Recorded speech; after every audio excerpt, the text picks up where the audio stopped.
నమస్తే రాజేంద్ర ప్రసాద్ సార్. చాలా చాలా thanks sir.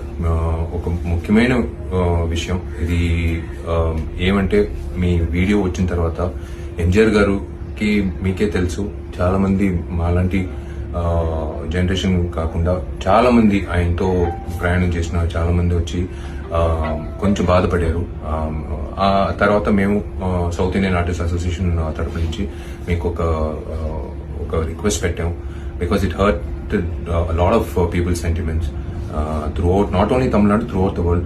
So it was a duty to ask you, and నిజంగా చెప్పాలంటే మీలాంటి పెద్ద నటుల గురించి ఎవరైనా తప్పుగా చెప్తే కూడా మేము అలాగే రియాక్ట్ చేస్తాం. సో మీకు ధన్యవాదాలు చెప్పాలి. మేము చెప్పిన వెంటనే మీరు మైండ్ లో పెట్టుకుని మీరు అది యాక్సెప్ట్ చేసుకుని మీరు giving an apology is really sweet of you sir.